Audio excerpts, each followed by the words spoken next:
The radio call came in at 3:47, and nobody who heard it would ever forget the words.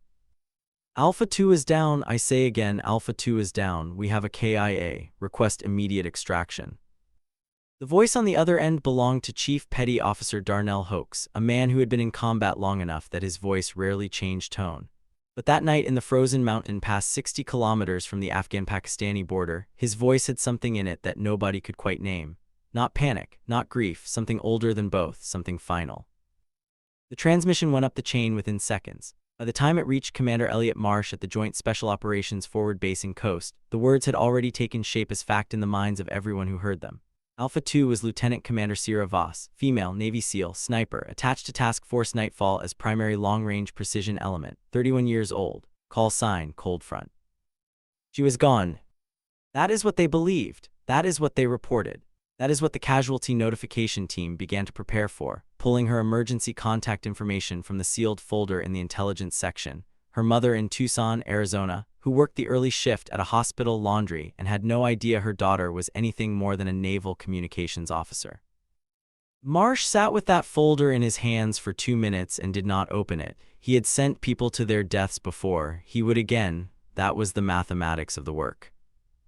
But Voss was different in one specific way that he did not allow himself to say out loud, which was that he had been the one who fought for her deployment, argued for her placement on the team, taken the professional risk of putting her in the field when 3 of the 5 senior officers in his command structure had filed formal objections. Not because she was female, because she was unknown to them, because her background was irregular. Because the way she had arrived at this assignment was not the path any of them recognized. He put the folder down without opening it. He told himself it was operational necessity. There were still 5 operators in the field, still a mission compromised, still a high-value target that had somehow known exactly which mountain trail to avoid, which suggested a leak so deep it ran through the bones of the operation. He had a living problem to solve. He would deal with the dead when the living came home. That is what he told himself. Before we go any further into what happened that night, I want to say something to everyone watching this. If you have ever been told you do not belong somewhere, if you have ever been measured by your category before your capability, if you have ever watched someone else receive credit for a thing that only you knew how to do, stay until the end of this. Because this story is going to say something to you that most stories in this space do not have the courage to say. Subscribe if you haven't yet and drop a comment telling me where in the world you are watching from. I want to know. Now, let's go back to the mountain. Sierra Voss had been lying in the same position for 11 hours.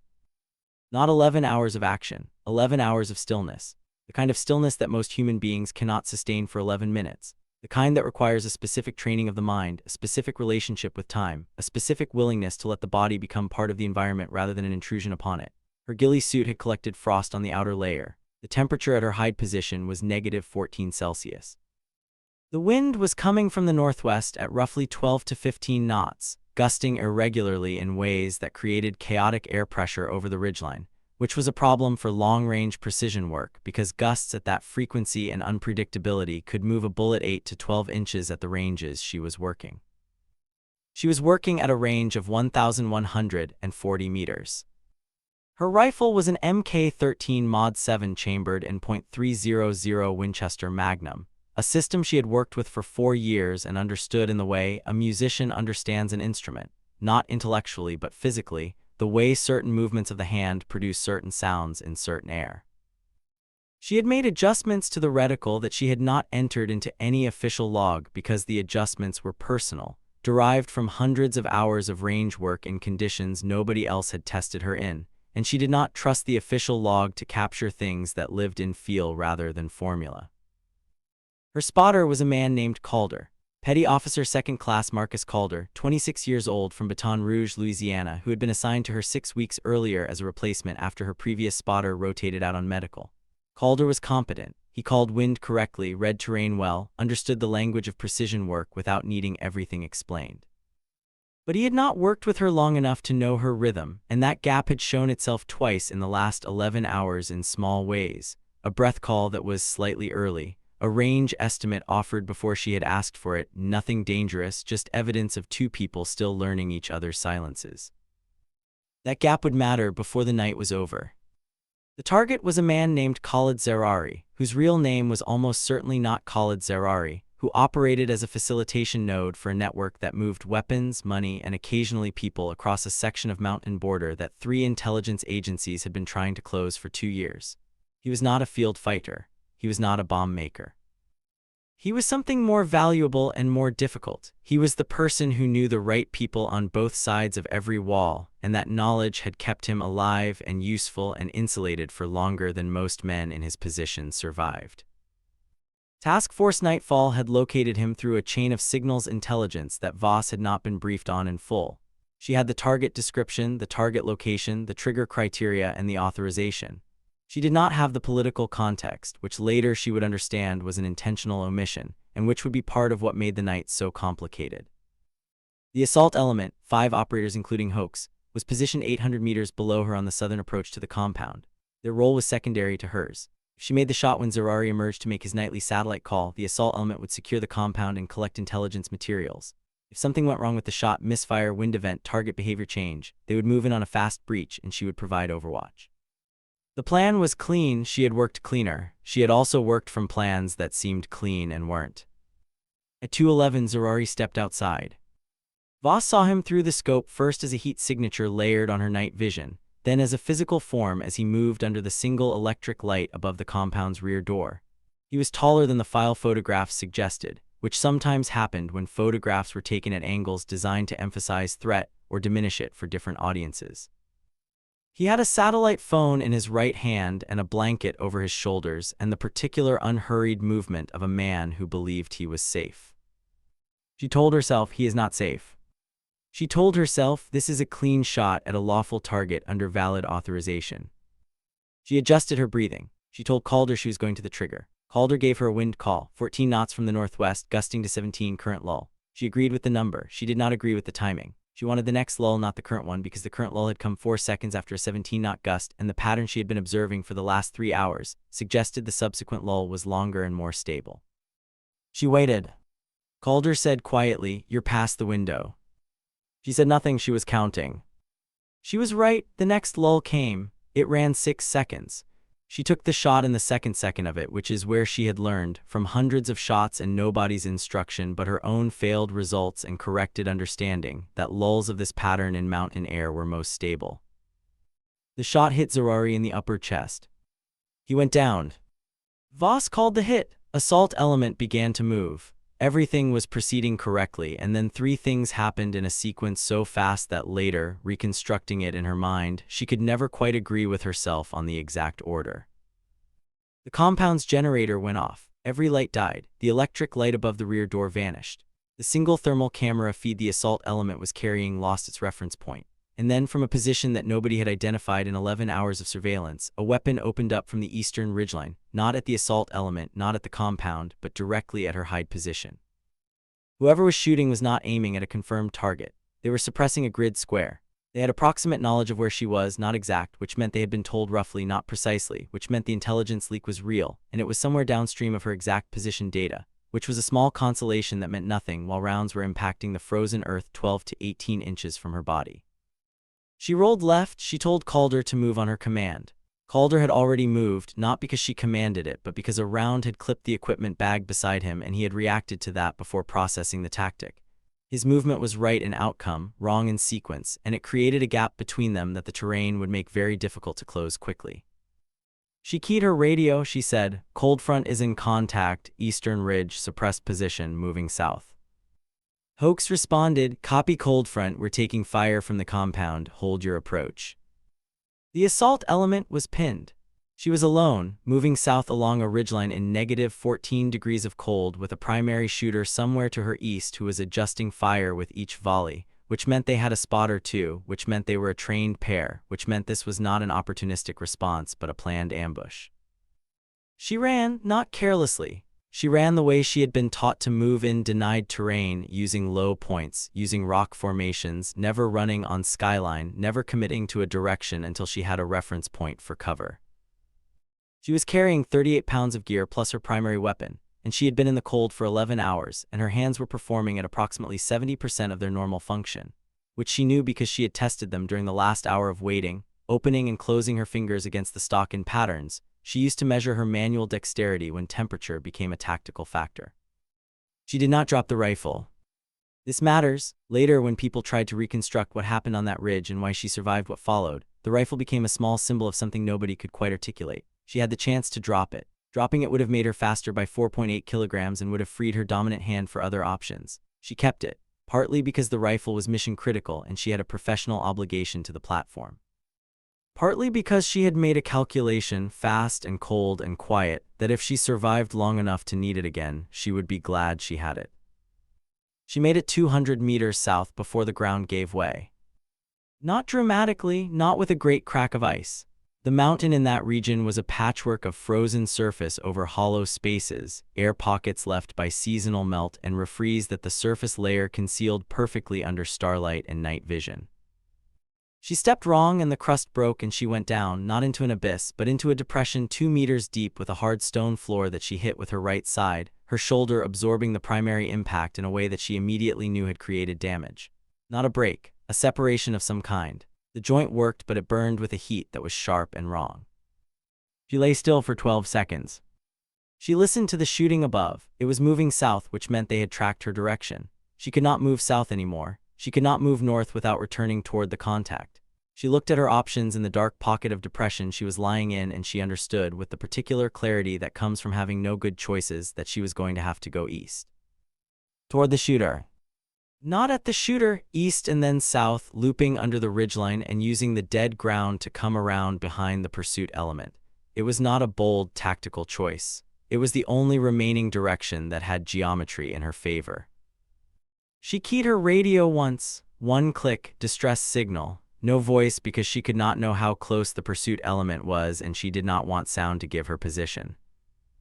The radio clicked back, twice. Hoax was acknowledging. He could not tell her what he was doing or where he was because he was in the same situation. If he was transmitting voice, he was advertising his position to the shooters inside the compound who almost certainly had radio monitoring capability. She moved east. Above her, on the ridge, Chief Hoax was dealing with a situation that had none of the features of a planned response and all the features of an improvised one, which is always more dangerous. The assault element had gone to ground behind a natural rock formation that provided cover from 3 directions but not the fourth being the mouth of the compound's main gate, which had been locked at mission start and was now open, suggesting the people inside had had warning and time to prepare. He had 2 operators forward, 2 back, himself in the center, and he was bleeding from a cut above his left eye from where a rock chip kicked up by a ricochet had caught him. Not serious, messy. He was also carrying the knowledge of Voss's radio call in his body like a stone. He had heard 1 click, distress. He had sent back 2 clicks, acknowledged. He had not sent, we are coming, because he did not know if he could. His element was pinned, and he had been in the business long enough to know that moving pinned men toward a secondary contact in darkness and broken terrain was the fastest way to turn a bad night into a catastrophic one. He needed to stabilize his own situation before he could do anything about hers. This is what military professional reality looks like, not the version in the stories where the right call is obvious. The version where 2 right answers are in direct opposition and you have to pick one knowing the other will cost something you care about. Hoax picked his element. He told himself she is mobile, she is trained, she knows what she is doing. He told himself the thing he needed to be true in that moment. He organized his element and they began to take the compound from the north. In the depression 200 meters southeast of the compound, Sierra Voss was doing something that no combat training doctrine had ever formally prepared her for, which was applying field improvisation to a separated shoulder while remaining silent in enemy-occupied terrain with her fingers at 70% function in -14 degrees. She braced the rifle stock against the stone wall of the depression. She turned her body. She controlled the movement with a care that was almost meditative. She relocated the joint. The pain was the kind that doesn't scream, the kind that arrives in a white flash and then recedes to a steady deep burn that sits below decision-making and lets you continue functioning if your mind knows where the line is. She knew where the line was. She had injured this shoulder before, not in combat, in training during a water extraction drill in the Coronado Surf Zone in cold water, in a situation where she had fought the current instead of working with it because she had been 24 years old and convinced that strength was always the answer. She had learned in the long weeks of recovery that followed, that knowing when to move with a force and when to oppose it was not a philosophical lesson. It was a technical one with real physical consequences. She thought about that briefly, not sentimentally, more the way you confirm a piece of information that is still accurate. Then she moved east. The pursuit element, she had identified two shooters from their muzzle signatures, and their pattern of adjustment fire had stopped moving.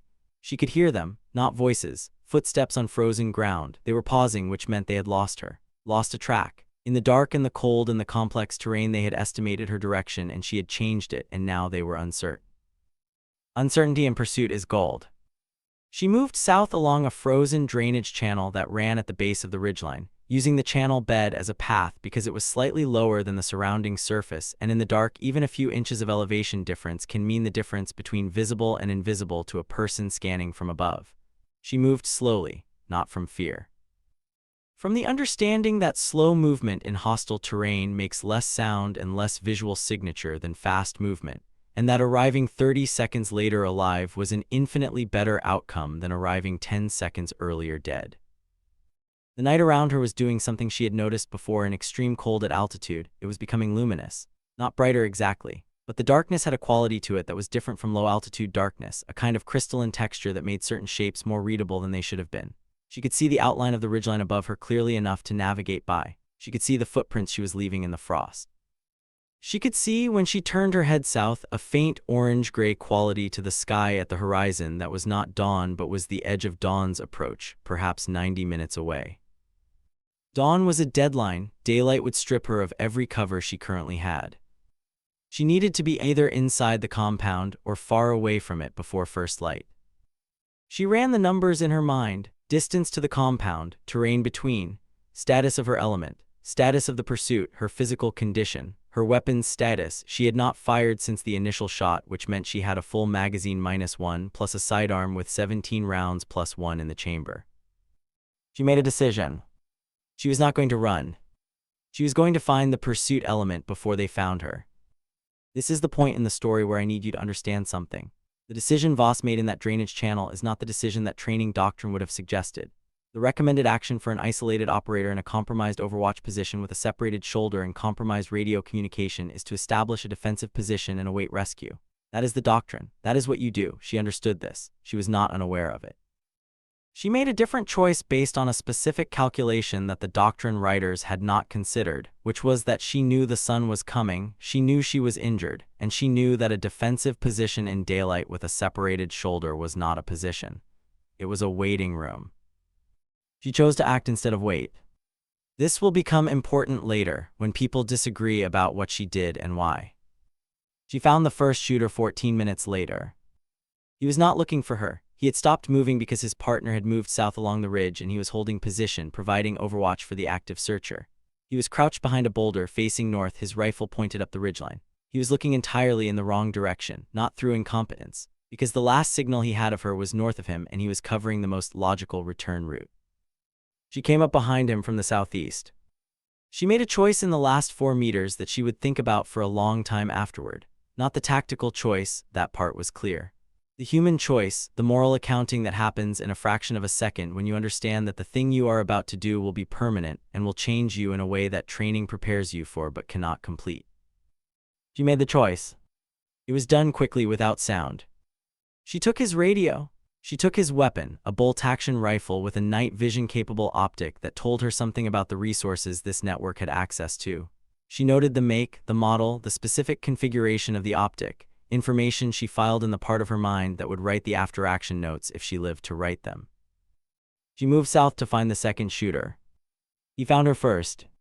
He was moving north along the drainage channel, the same route she had used, because he was good enough to read the terrain the same way she had. They came around opposite ends of a large boulder formation and were approximately 3 meters apart when they saw each other.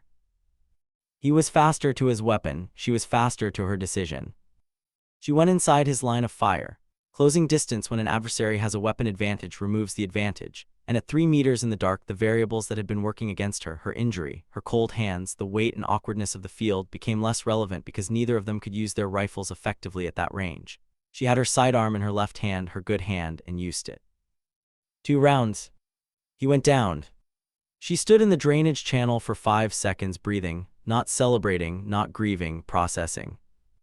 Her radio crackled. Hoax compound is secure. What is cold front status? She keyed the radio. She said, cold front is mobile. 2 tangos down at grid, and she gave the grid. coming in from the southeast. Identify before you engage. A pause, then hoax. Copy. We have a man watching the southeast. You'll hear him whistle. She heard the whistle 3 minutes later. It was the most ordinary sound she had ever heard in her life, a two-note tone that someone used to call a dog or get a friend's attention, and she followed it across the last 100 meters of frozen ground to the compound gate. Hoax met her at the gate. He looked at her for a moment. He was a large man, wide-shouldered, with a face that had been in the weather for a long time. He had a cut above his eye that had been imperfectly taped. He looked at her shoulder, at the way she was carrying the captured rifle at her face, which she knew was doing something economical. He said, "We called it in as a KIA." She said, "I know." He said, "I didn't have another option with the radio traffic." She said, "I know, Darnell." He handed her a water bottle. She drank half of it. He handed her a compression bandage. She applied it to the shoulder with his help, which required a level of practicality from both of them that pushed past any awkwardness the moment might otherwise have carried. He said, "The target." She said, "Chest hit. He went down. I lost visual on him when the generator went." Hoax said, "He's inside, alive, but not for long." She looked at him. He said, "The chest hit was good, but it was a through on the right side, missed center mass by 3 inches. He's in respiratory distress. We have a field medic on him." He said nothing for a moment. 3 inches. At 1100 meters in gusting wind and -14 degrees with cold hands, a 3-inch offset on a chest shot was not a miss by any standard measure. It was an extraordinarily precise result. But it was 3 inches from where she had aimed, and she knew why. The second lull had been good but not perfect, and she had overcompensated her hold for the wind by a small fraction that she had felt in the moment of the shot was correct. She had been wrong by 3 inches. In one sense, the mission was intact. The target was down, unable to communicate, dying in the compound he had believed was safe.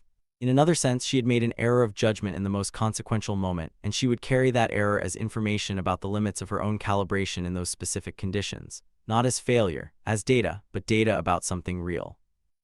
She walked into the compound.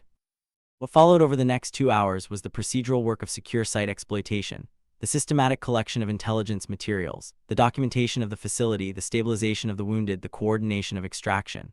It was work that required precision and care and had its own intensity, but it was work with a process, which was different from the night's earlier work, which had had no process at all. At some point during the exploitation, one of the younger operators, a man named Petri, 23 years old on his second deployment, came and stood near her without quite addressing her. He pretended to be organizing equipment. She let him pretend for a moment, then looked at him. He said, "Ma'am, how did you?" She said, "One thing at a time." He said, "Yes, ma'am." He went back to organizing equipment. She understood what he was trying to ask. She did not have the language to give him a satisfying answer, and even if she had, she did not think this was the right moment for it. She was cold. Her shoulder was burning. The night had cost something that she had not yet had time to calculate, and she needed to count the cost before she talked about it. The extraction helicopter arrived at 5:18, 41 minutes before first light. She sat in the rear of the helicopter with her back against the airframe, her rifle across her knees, and watched the compound disappear below. Hoax was across from her, eyes closed, not sleeping but resting in the way that long-experienced operators rest in transit, present enough to respond, disconnected enough to let the body recover what it can. The other operators were quiet. Petri had a small notebook that he wrote in on deployments, and he wrote in it now, which she had not noticed him do before, and which meant either he had been doing it privately or this night had moved something in him that wanted to be written down. At some point between the compound and the forward base, the radio in the cockpit crackled with the information that Task Force Nightfall had a KIA, Lieutenant Commander Voss, and that the casualty notification process had been initiated. Hoax opened his eyes and picked up the internal comms. He said, "Negative. Cold front is on board. Repeat, cold front is on board. No KIA on this element." A pause, then the controller said, "Copy, stand by." She watched the mountain pass beneath them, pale and enormous in the early dark, and thought about how it had looked from 1,140 meters away, flat and readable through a scope, complex and hostile up close, and how that difference was perhaps a summary of everything she had learned about the work over 8 years. Distance made things seem simpler than they were. You had to get close to understand the actual problem. Commander Marsh heard the update before the helicopter landed. He was standing in the operations center and he heard the radio call and he stood very still for a moment in a way that the night duty officer, who was used to Marsh's particular brand of composure, noticed but did not comment on. Marsh said, "Get a flight surgeon to the LZ and get me Hoax's radio the moment they touch down." He did not say anything else. He picked up the notification folder that he had not opened and returned it to its proper drawer and locked the drawer with the small key that lived on his keychain next to the base access fob, and he went outside to wait for the helicopter. It was cold, the sky in the east was beginning to pale, the stars washing out at the horizon. He thought about what it meant that the Khalsin cold front had spent the night moving east toward danger instead of waiting for rescue, and he thought about the 3 senior officers who had filed formal objections to her deployment. And he thought about the specific form of correctness that feels like wisdom but is really just comfort. He had been right to fight for her. He had known he was right. He still felt the weight of having known it, because being right about a person in this work meant you had bet on them with other people's lives, and the moment of confirmation, the moment the helicopter touched down and she stepped off it with a captured weapon over one shoulder and her own rifle in her hand, was not a simple vindication.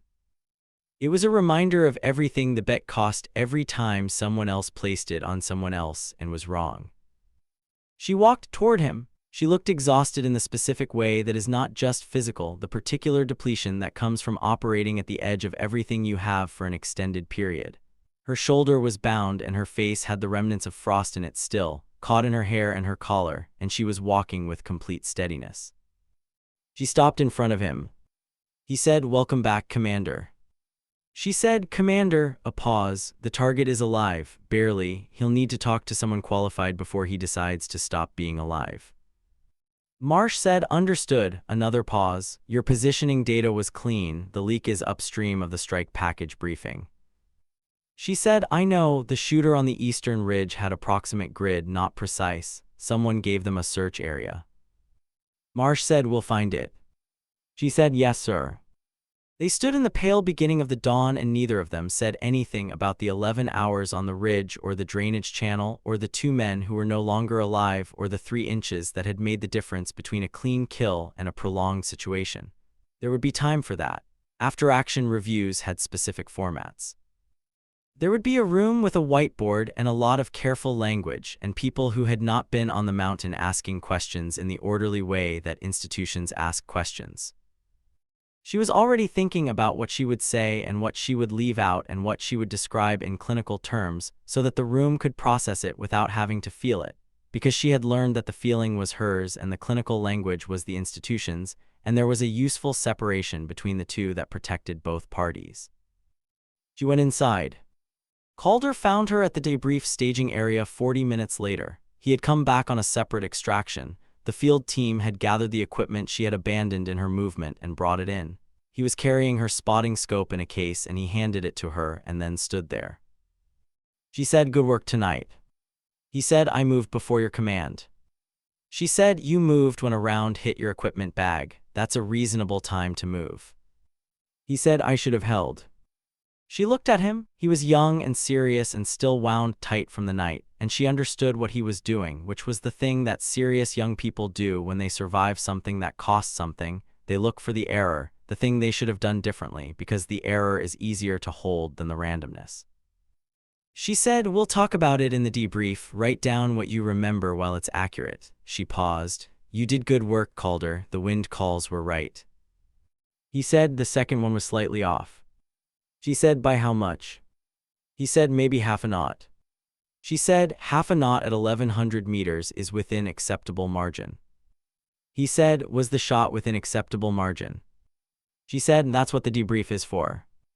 She picked up the spotting scope and walked away, because she needed to eat something and change into dry clothes and sit quietly for a period of time before she would be able to participate in any room with any whiteboard in any useful way. The debrief was at 900. It was conducted in a room that was too small for the number of people in it, which was a standard feature of forward base infrastructure and not something anyone commented on. Commander Marsh ran it. There were 2 intelligence officers, a flight operations specialist, Hoax, Calder, 3 of the 5 assault element operators, and a man from the agency who did not introduce himself by name or organization, but whose presence everyone in the room understood the shape of.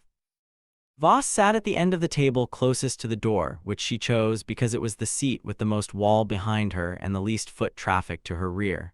11 years of field experience had produced specific preferences about where to sit in rooms, and she had long ago stopped explaining these preferences.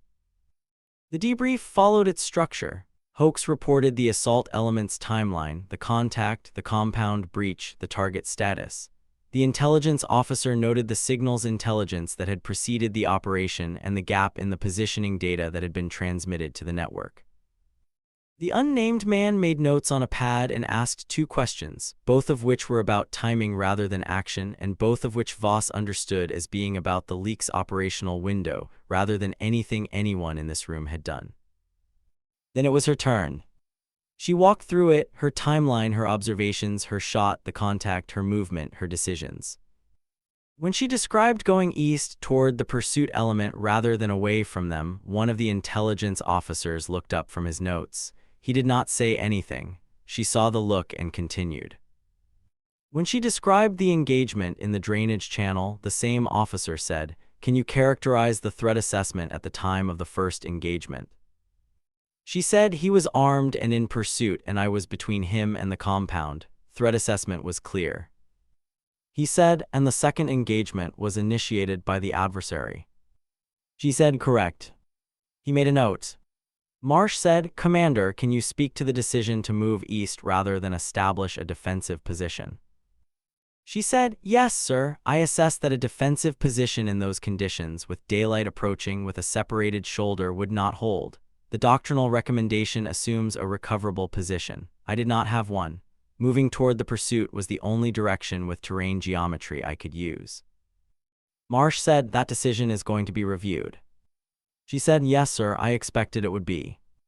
He said, "I'm telling you because the review will come from people who weren't there, and it may take forms you find." He chose his word carefully, reductive. She said, "I understand, sir." The unnamed man looked up from his pad. He said, "The captured weapon, did you document the optic configuration before you handed it to the site exploitation team?" She said, "Yes, I can provide the written notation." He said, "Please do that." The debrief ended, people filed out. Hoax paused near her chair as the room emptied and said quietly, "You know what they're going to say about the call to move east." She said, "They're going to say I created an unnecessary engagement when waiting was the safer option." He said, "Are they wrong?" She looked at him. She said, "Tactically, from a remove of 12 hours and a warm room, they might have an argument. From inside that drainage channel with the sun coming up and 2 active pursuit elements and a compromised shoulder, I had no defensive position that would have held to extraction." He said, "Put that in the written report exactly as you just said it." She said, "I will."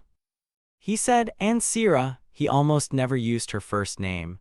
The shot was within margin. 3 inches at 1100 meters in those conditions is a result most instructors would have put on the board as a demonstration example. She said, "The target needed to not survive to make a phone call. He may survive long enough to make one." Hoax said, "That's a different problem. That's an intelligence problem. The shot was clean." She said, "Thank you, Darnell." He left. She sat alone in the emptied room for a moment. The whiteboard still had grid coordinates on it from the operational overlay. She looked at them without seeing them. She was thinking about the second lull. She was thinking about the specific calculation she had made and the specific way it had been 3 inches from correct. She was trying to decide whether the decision had been right or whether she had made a small error in the pressure of that moment, and whether it was possible to know the difference from inside the decision. She decided, as she always decided on this particular question, that the best she could do was build more data, shoot more, work more, understand the gap between what she intended and what resulted, and close it incrementally. Not by trying harder in the moment. Trying harder in the moment was not the answer. The moment was the result of everything before it, by doing better work in the long preparation before the moment. She wrote her after-action notes. She was specific and clinical, and the notes were 12 pages long. She submitted them to Marsh's office. Then she went to the medical section and had the shoulder properly assessed. The flight surgeon confirmed separation, no fracture, managed with a brace and rest and physical therapy that she would begin here and continue when she rotated back. He told her she should be off operational status for 6 weeks. She said, "I understand." He said, "6 weeks is a minimum, Commander." She said, "I understand, Doctor." He looked at her the way medical people look at special operations personnel when they say they understand but their eyes say they are already doing the calculation about what the 6 weeks means for the mission schedule. He said, "The shoulder will give you trouble permanently if you push it before it's stable." She said, "What is permanently?" He said, "Reduced range of motion, possibly chronic instability in extreme positions." She said, "Meaning it would affect precision work." He said, "At extreme ranges, yes, possibly." She sat with that. The shoulder was her support shoulder, the shoulder her rifle sat in. A permanent reduction in stability in the support shoulder was not a career-ending injury in most work. In her work, at the ranges she operated, it was a question mark that could grow into an answer she did not want. She said, "How long to know whether the damage is permanent?" He said, 8 to 12 months of proper recovery and physical therapy. If you do it right, you may have full function. If you push before it's ready, you're rolling a dice on the outcome." She said, "Thank you." She left the medical section and walked across the forward base in the morning light, which was now fully arrived and orange gold and warm feeling even though it was still below freezing. She found a spot against the outer wall of the operations building where the sun hit directly and stood in it and let it hit her face. She thought about the months ahead, the formal review of her decision-making, the shoulder, the debrief that would happen at a higher level when she rotated back, the 3 senior officers who had objected to her deployment and who would receive the after-action materials and who would read them in ways shaped by their existing opinions. She thought about her mother in Tucson who had no idea any of this had happened, who was probably finishing her early shift at the laundry right now, who had once asked Sierra, very carefully and without any accusation, why she needed to do things the hard way. She had said, "Because the hard way leads somewhere." Her mother had said, "So does the easy way, baby." She had not had a good answer to that then. She still did not have one. She thought that was probably important, the fact that she still did not have a good answer to her mother's question. It was honest. The hard way led to things, so did the easy way. What she had needed to do was specific. It was not about hardness for its own sake. It was about doing the particular thing she was built to do, in the particular way she was built to do it, in the places where it mattered. That was not a philosophy she could explain in a kitchen in Tucson. It was a thing that only made sense inside it. The sun moved, she moved with it. She had 6 weeks to figure out how to stand still in the right way. In the operations center, Commander Marsh was on a secure line to his superior at SOCOM, briefing the night's events in the careful language that institutional channels required. He covered the target, the compound, the breach, the intelligence hall, the status of the high-value target, still alive, still in medical instability, being held at the forward base pending transfer to a facility with qualified interrogators. His superior said, "And the female officer, the one you pushed for?" Marsh said, "Commander Voss performed within standard. Her field decisions are under review as per protocol." His superior said, "Did she produce the shot or not?" Marsh said, "She produced the shot, sir, at 1100 meters in adverse conditions. The target is in custody." His superior said, "The objections from the senior staff, were they documented?" Marsh said, "Yes, sir." His superior said, "And the outcome?" Marsh said, "Target is in custody, no friendly KIA, all operators recovered." A pause on the line, then, "Get me the after-action package when it's complete." Marsh said, "Yes, sir." The line went quiet. Marsh set down the handset. He thought about what his superior had asked, the objections, whether they were documented. He thought about the specific way that institutional accountability tended to work, how the documentation of an objection survived in a file long after the outcome it was wrong about had been absorbed into normal history. The objectors would be assessed differently in a world where she had not come back. They would be assessed the same, cautious, careful, professionally responsible, in a world where she had. The outcome changed lives, the paperwork was permanent. He thought that was not a problem unique to his work. It was something humans did in every institution, in every organization that had files and protocols and the need to demonstrate that decisions had been properly considered. He could not fix it today. He could document the outcome accurately and let the record carry what it carried.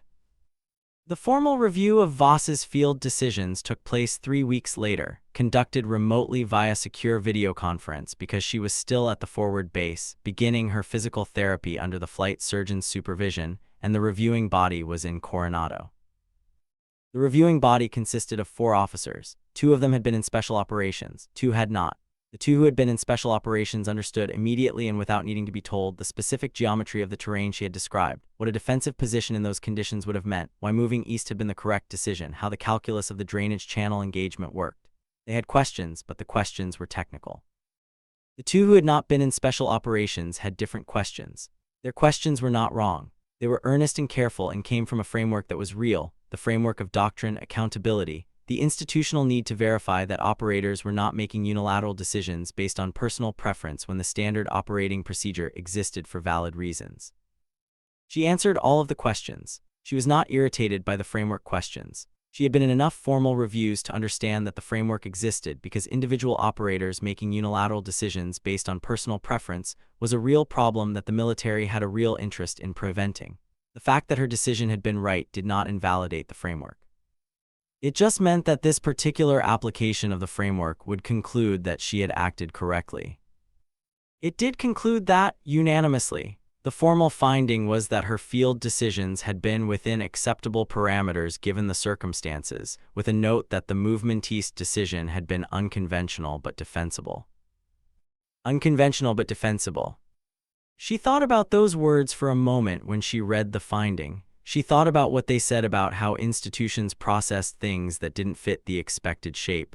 Unconventional covered a lot of things, so did defensible. She put the finding in her file. Calder came to see her during the second week of her physical therapy. He knocked on the frame of the small office she had been given for the recovery period, which was the kind of gesture of formality that told her something had been on his mind for a while. She said, "Come in."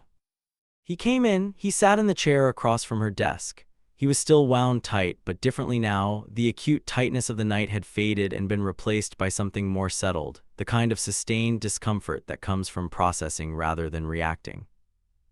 He said, "I've been thinking about the wind call." She said, "Which one?"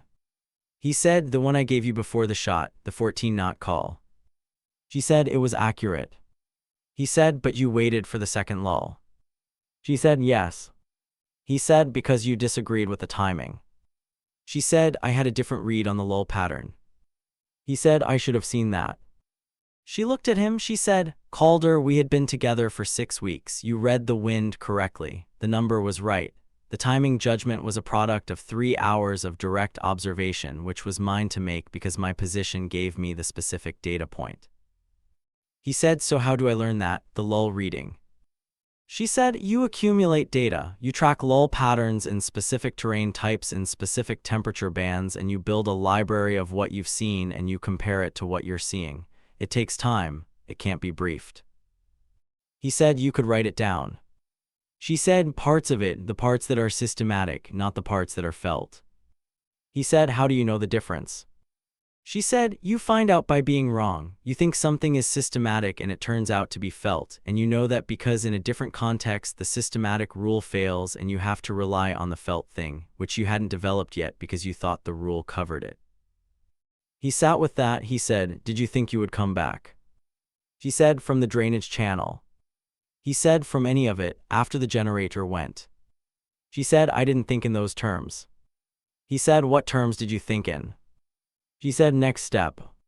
He said, "That's the training."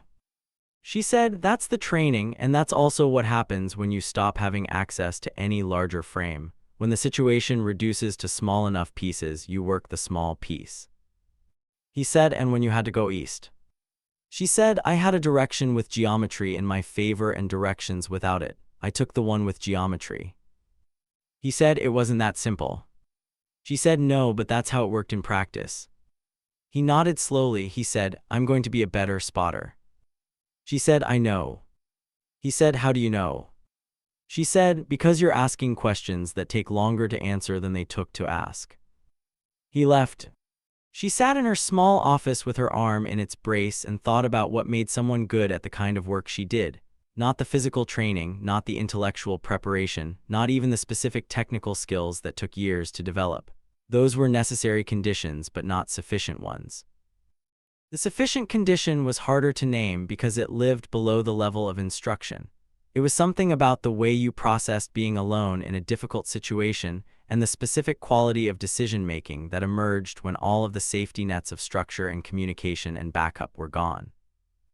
Some people found in that condition that they became smaller, that the loneliness of extreme circumstance contracted them into their smallest fears, and that from inside that contraction they could not access the resources they had built. Some people found that the contraction was temporary and that through it, on the other side of it, their resources were actually available, just in a different form, quieter, more economical, stripped of everything unnecessary. She had learned over a long time that she was the second kind. She had not known this about herself when she began. She had suspected it based on evidence from smaller situations and tested it incrementally in larger ones and discovered that it was consistently true. This was not a statement about courage or toughness. It was a statement about a specific psychological structure that she happened to have, and that could not be manufactured but could be discovered. Calder had the structure, she thought. She could see it in the questions he asked. He was in the process of discovering it, and the discovery was uncomfortable, which was how it always was. She began writing a document that she would not submit through any official channel. It was not an after-action report. It was not a training recommendation. It was a private accounting of things she had understood from the night that did not fit into clinical language. The specific texture of the 11 hours on the ridge, the quality of the decision-making in the drainage channel, what it had felt like to relocate the shoulder in the dark, what she had thought about and not thought about in the moments of engagement. She wrote it for herself, because she had learned from the years of this work that there were things that happened in the field that needed to be written down not for institutional reasons but for personal ones, because if you didn't write them, they accumulated in a form that was less useful. They became weight that sat in your body rather than information that you could examine and learn from and place in the proper context. She wrote for 2 hours. Then she put the document in a personal encrypted file and she went to do her physical therapy exercises, and she thought about Tucson and her mother and whether the early shift at the laundry was still the same 6 hours it had always been. Khalid Zarari died 7 days after the operation. The chest wound had been survivable with proper care, but the transfer to the facility with qualified interrogators had been delayed for 3 days by a logistical problem that Voss was never given the full explanation for, and by the time the transfer occurred, the infection in the chest cavity had progressed beyond what the facility's medical team could manage without equipment they did not have. He talked before he died, not much, not anything that broke the case open in a dramatic way. He gave 3 names that the intelligence teams could cross-reference against existing files. He said something about a border crossing point that they already knew about. He said something about a specific individual who had provided the compound's grid to the network, which confirmed the leak at a level that was useful but did not immediately identify the source. He said nothing about the shooter on the ridge, which meant either he had not known or he had chosen not to give that up even at the end, which itself was information about what he had valued protecting. The intelligence yield from the site exploitation was assessed as medium-high, not the breakthrough the operation had been designed to produce, but not nothing. Marsh wrote in his assessment that the operation had achieved its primary objective under compromised conditions, that the intelligence failure had degraded the outcome from the expected to the acceptable, and that the performance of the task force personnel had been professional and sound. He noted specifically the precision engagement at extended range and adverse conditions that had neutralized the high-value target and enabled the subsequent exploitation phase.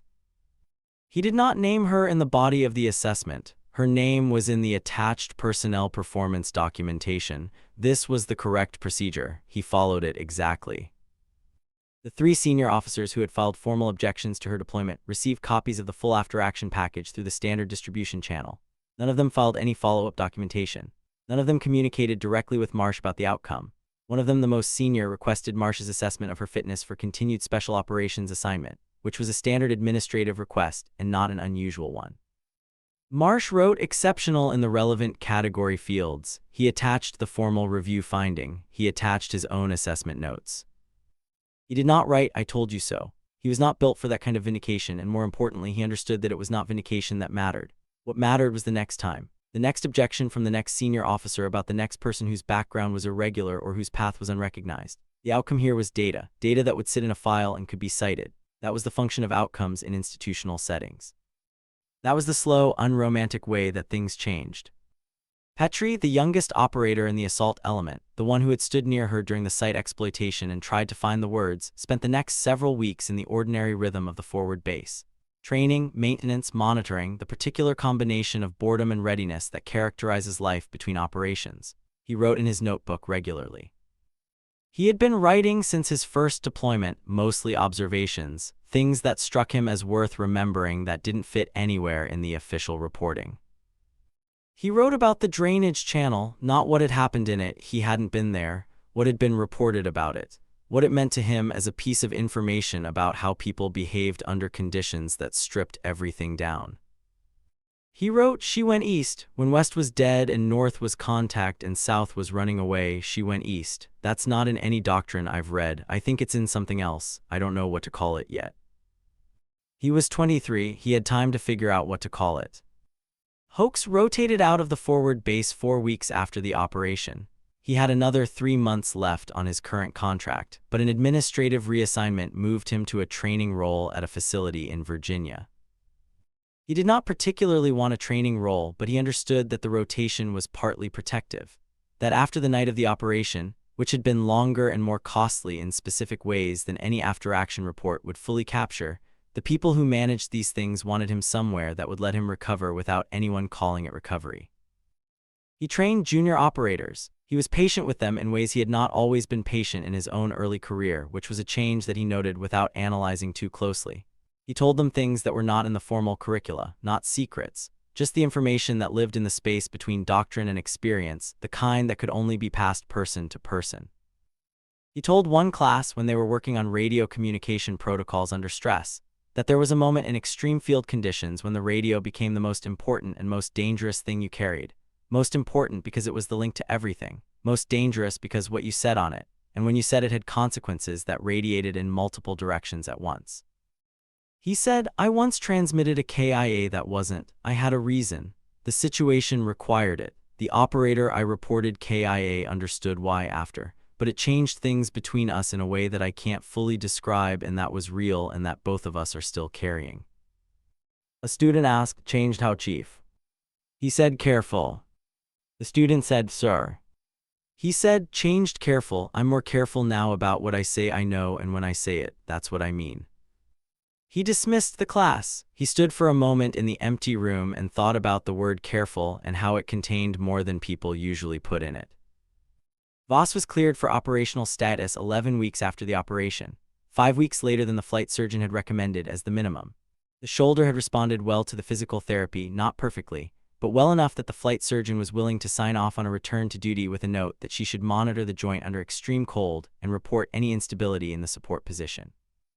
She reported to her next assignment at a facility in a different theater, which she did not discuss and which this account will not name, because some things that are real should not be made specific in a public telling. She called her mother before she shipped out. Her mother said, "How was the last few months?" She said, "Quiet." Her mother said, "You sound tired." She said, "I'm fine, Mom." Her mother said, "Are you eating?" She said, "Yes." Her mother said, "Vegetables?" She said, "Yes, Mom." Her mother said, "Okay, a pause, are you happy?" This was the question her mother always came back to, the one that Sierra never had a completely clean answer for, and that her mother asked anyway, every time, because she believed the question was worth asking even without a complete answer. She said, "I'm where I'm supposed to be." Her mother said, "That's not what I asked." She said, "I know." A silence, then her mother said, "Come home when you can." She said, "I will." She did not know when that would be. Calder was assigned to a different sniper element after the rotation. His new lead was a man named Graves, a veteran with 14 years in the work, methodical and quiet, whose style was different from Voss's in specific ways that Calder had to adjust to. Graves was more systematic, more inclined to trust the formula over the feel. Calder found himself in the first weeks of the assignment testing things, not undermining Graves's calls. Just watching, comparing what the formula said to what the specific conditions seemed to be asking for, trying to calibrate where the feel lived and where the formula was sufficient.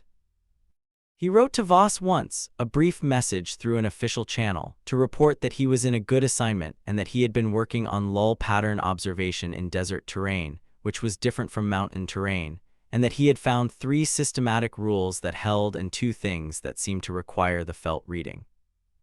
She wrote back, "That sounds right, keep going." He kept going. There's something this story has been building toward that I want to say plainly, because the story itself has been saying it in the way stories say things, through what happens and not what is explained. Sierra Voss did not receive a medal for what happened on that mountain.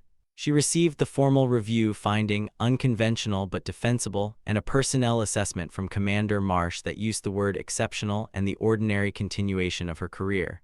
This is not a flaw in the story. This is the story. The institutions that protect countries and defend populations are full of people whose most important work is never recognized in a ceremony, never named in a press release, never captured in any form that the public sees.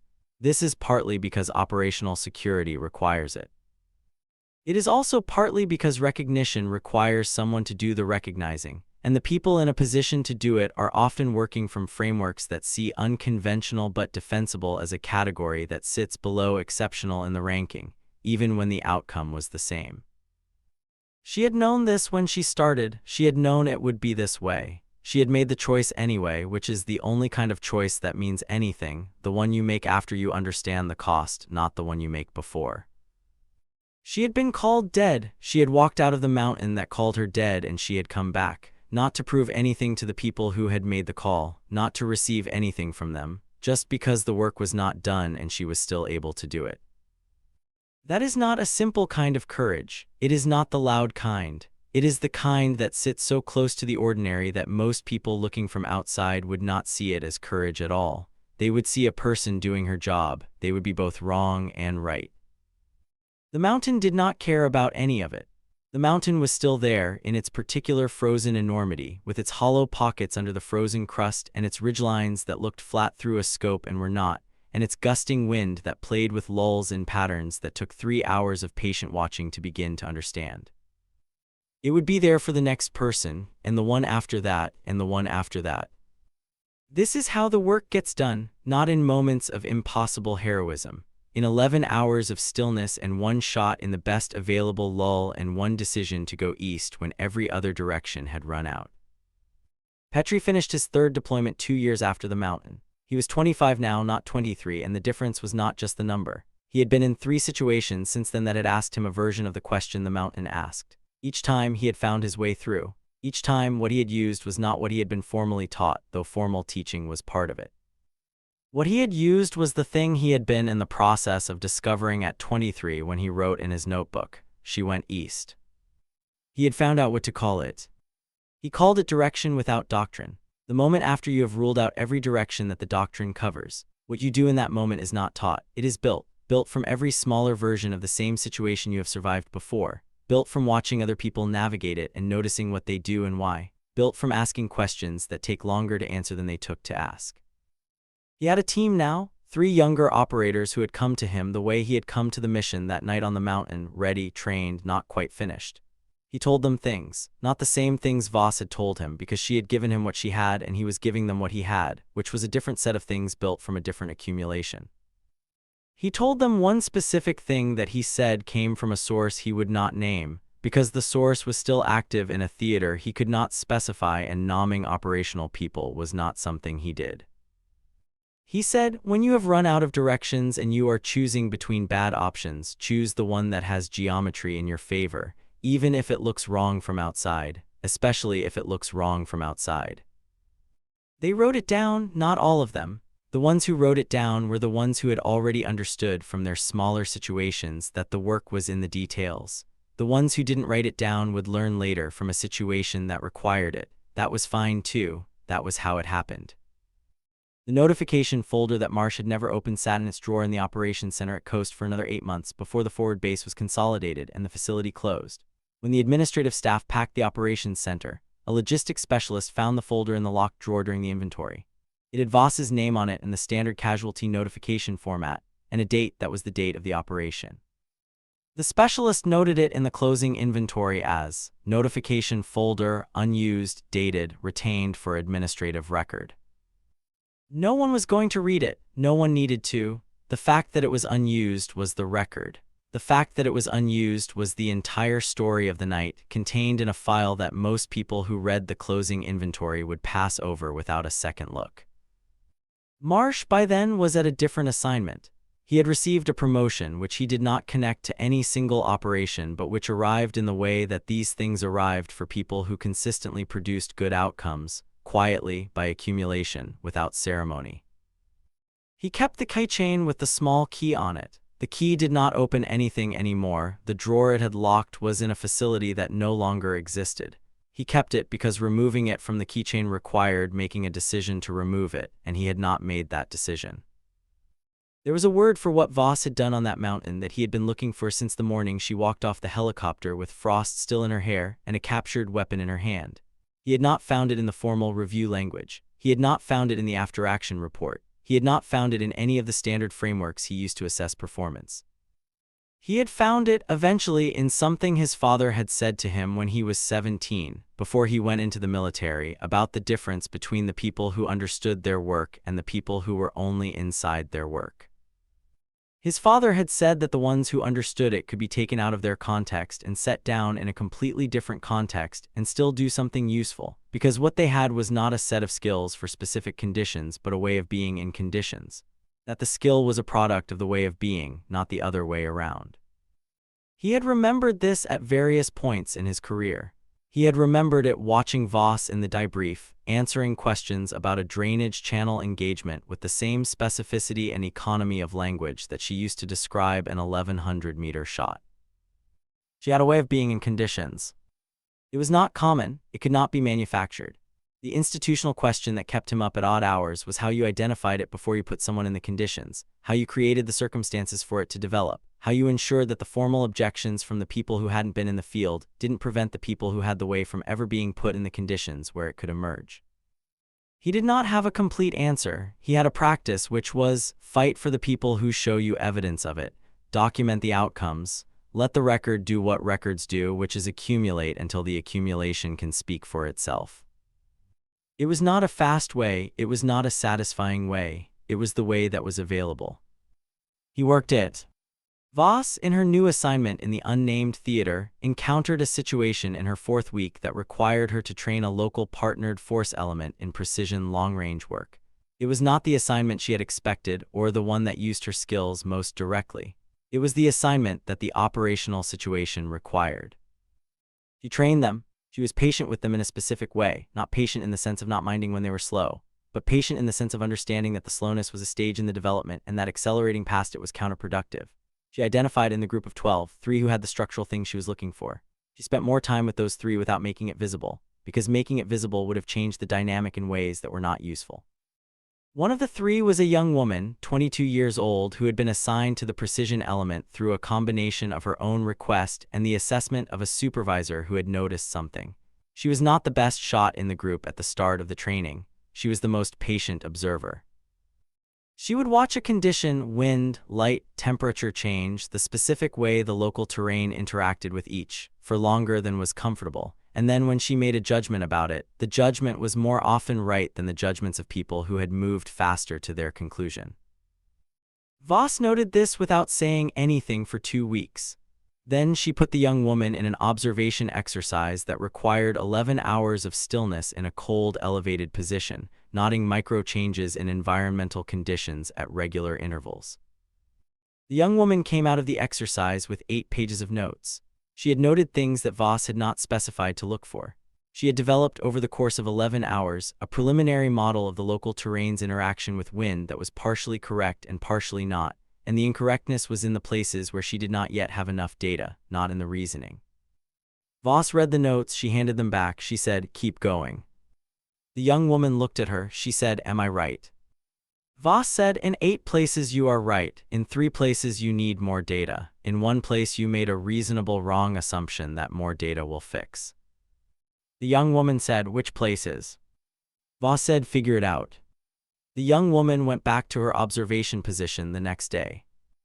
This is what training looks like when it is being done correctly, not the transfer of information from a full container to an empty one, the construction together of the capacity to know what questions to ask, the patience to let the questions develop rather than providing the answers before the questions are ready.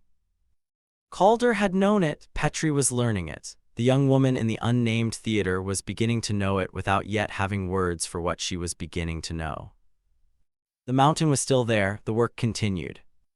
In Tucson, on a morning 6 months after the operation, Sierra Voss's mother drove to her early shift at the hospital laundry. She parked in the same spot she always parked in, 3rd row from the entrance, 2nd from the left. She punched in 8 minutes before her shift started because she was always 8 minutes early. She put on her work clothes and she tied her hair back and she began the day's work, which was the kind of work that no one thinks about when they think about what holds a hospital together, the clean sheet invisible labor that every patient in every bed depends on without knowing it. She thought about her daughter in the way she thought about her daughter every morning, which was briefly and specifically. A single clear image that came and went, like a photograph picked up and set down. Today the image was Sierra at 12 in the backyard, lying flat on the lawn for an entire afternoon watching a hawk that had landed in the oak tree. Just watching, not doing anything. Just watching until the hawk left, which took 4 hours, and then coming inside and eating dinner without saying a word about it. She had asked years later what Sierra had been thinking about during those 4 hours. Sierra had said nothing really, just watching. Her mother had thought, that's not nothing. She had been right. Before I let you go, I have to say something to you directly. You have stayed with this story for a long time today, and I think you know by now that this story was never really about a single night on a mountain. It was about what it takes to go east when every other direction has closed down. It was about the specific courage of the person who is called KIA and then walks out of the dark anyway, not for recognition, not for vindication, but because the work is not finished and they are still able to do it. If this story moved something in you, if it said something that you needed to hear, subscribe and stay in this community. We tell these stories because they matter, because the people in them are real even when their names are not.